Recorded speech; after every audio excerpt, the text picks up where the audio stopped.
Hi! Hello! Welcome back to my channel. ఎలా ఉన్నారు అందరూ అనేది కామెంట్ సెక్షన్‌లో కామెంట్ చేసేయండి. నేను ఈరోజు ఒక కొత్త రెసిపీతో మీ ముందుకొచ్చేసా. అదేంటంటే పెసరపప్పు, మెంతికూర చపాతీ. నేను ఇది రెగ్యులర్‌గా చేసుకుంటూ ఉంటాను. చాలా బావుంటుంది. సో, ఈరోజు వీడియో షూట్ చేసే టైం దొరికింది కాబట్టి వీడియో షూట్ చేస్తున్నా. సో, దీనికి కావాల్సిన ఇంగ్రీడియెంట్స్ కూడా చాలా ఈజీ. ఆహ్, అలానే మెంతికూరతో పాటు సొరకాయ, క్యారెట్, సన్నగా తరిగిన ఉల్లిపాయలు అలా కూడా వేసుకోవచ్చు ఇందులో. బట్ నేను మాత్రం మెంతికూర అండ్ 1 ½ అవర్ సోక్ చేసిన ఆహ్, పెసరపప్పు వేస్తున్నా ఇందులో.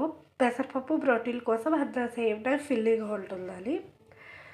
సో, నేను ఇదే కప్‌తో 1 కప్ గోధుమ పిండి తీసుకున్నా.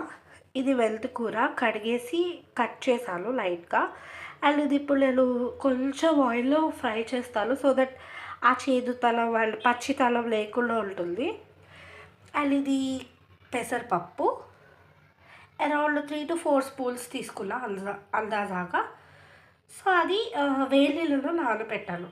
మీకు టైం ఉంటే ఒక 2-3 అవర్స్ నార్మల్ వాటర్‌లో ఒక 2-3 టైమ్స్ కడిగేసి నానబెడితే సరిపోతుంది. అండ్ చపాతీకి సరిపడా ఉప్పు, కారం, జీలకర్ర పొడి అండ్ గరం మసాలా. మీరు కావాలనుకుంటే ఇంకా ఏమన్నా ఇంగ్రీడియెంట్స్ యాడ్ చేసుకోవచ్చు. నేను మాత్రం ఈరోజు ఇలా చేస్తున్నా. ఫస్ట్ దీన్ని ఫ్రై చేసుకుందాం. కొంచెమే ఆయిల్ యాడ్ చేసి, ఆ తర్వాత మళ్ళీ నెక్స్ట్ ప్రాసెస్ అనేది చూపిస్తాం. మీరు చూస్తే నేను చాలా కొంచెం ఆయిల్ యాడ్ చేశాను. నాకు తెలిసి కనిపిస్తుందా మీకు ఇప్పుడు ఆయిల్? ఒక స్పూన్ ఆయిల్ మాత్రమే యాడ్ చేశాను. ఓన్లీ మెంతి కూరకి సరిపోతే సరిపోతుందనమాట. సో, ఇప్పుడు మెంతి కూర యాడ్ చేస్తున్నాం.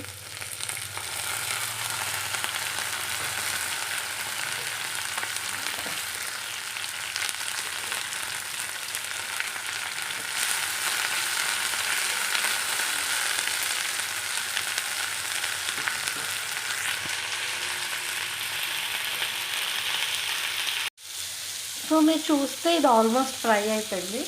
మీకు ఇలా కూడా అక్కడక్కడ కాడలు తగులుతున్నాయి అని అనుకుంటే జస్ట్ ఒకసారి మిక్సీ చేయొచ్చు కొంచెం చల్లారిన తర్వాత. బట్ నాకు ఇలా ఇష్టం కాబట్టి నేను ఇలానే ఉంచుతున్నాను.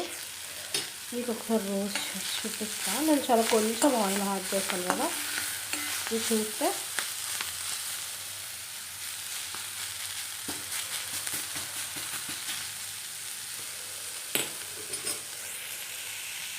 సో మెంతికూర కొంచెం కొంచెం వేడిగా ఉంది కదా, కొంచెం చల్లారాలి. ఈ లోపల మనం 1 by 1 ఇంగ్రీడియంట్స్ అన్నీ యాడ్ చేసుకుందాం. సో ఉప్పు, కారం, టేస్ట్కి సరిపడా ఉప్పు, జీలకర్ర పొడి అండ్ గరం మసాలా చాలా కొంచెం కొంచెం తీసుకుందాం. అలానే పెసరపప్పు.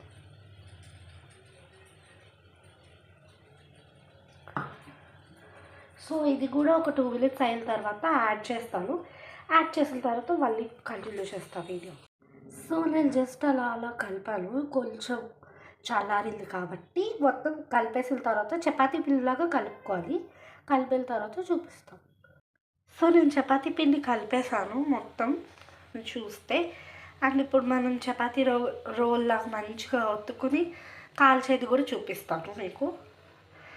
బట్ మీకు చూపించడం కోసమని నేను కలిపిన వెంటనే చేస్తున్నాను. యాక్చువల్గా ఒక 2-3 అవర్స్ పిండి నానిన తర్వాత చేస్తే చాలా బాగా పొంగుతాయి చపాతీలు.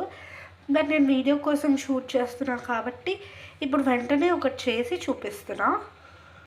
నార్మల్ చపాతీ ఎలా ఒత్తుకుంటాం అలానే ఒత్తేసాను. ఇప్పుడు దీన్ని కాల్చుకుందాం. నేను పెనం మీద వేసేసాను.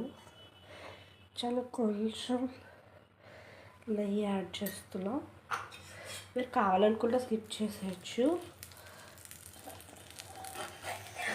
దీన్ని ఒకసారి తిప్పుదాం.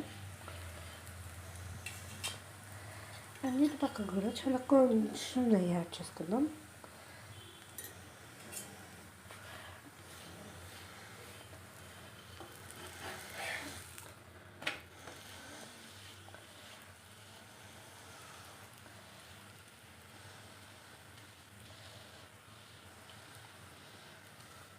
ఇలా చేస్తే మెంతి కూర చేదు అనేది ఉండదు. అండ్ నేను ప్రతిసారి ఇలా ఫ్రై చేసి చేస్తానని రూల్ లేదు. అప్పుడప్పుడు డైరెక్ట్గా కూడా కడిగేసి కట్ చేసి పిండిలో కలిపేస్తాను. అది కూడా చేదేమి ఉండదు. బట్ కొత్తగా తినే వాళ్ళైతే ఇలా ట్రై చేస్తే బాగుంటుంది. ఎందుకంటే చేదు అసలు ఏమి తగలకుండా ఉంటుంది. అలానే ఇందులో పాలకూర యాడ్ చేసుకోవచ్చు, ఇంకా ఏదైనా యాడ్ చేసుకోవచ్చు. బట్ నేను ఈరోజు ఇంట్లో ఉన్న ఇంగ్రీడియంట్స్ని బట్టి యాడ్ చేసి చూపిస్తున్నా. అండ్ మంచిగా రోస్ట్ చేసుకోవాలి 2 పక్కల నీట్గా. మన చపాతీ అనేది రెడీ అయిపోతుంది.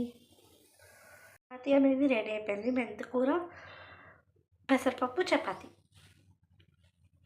సో రెసిపీ డీటెయిల్గా ఎక్స్ప్లెయిన్ చేశాను అనుకుంటున్నాను. మీకు ఏమైనా అర్థం కాకపోతే కామెంట్ సెక్షన్లో నన్ను అడగండి. సో ఈ ఈ వీడియో ఇక్కడితో ఎండ్ చేస్తున్నాను. మళ్ళీ ఇంకొక ఇంట్రెస్టింగ్ వీడియోతో మీ ముందుకు వస్తాను. Bye. Like, share, comment and subscribe to my channel.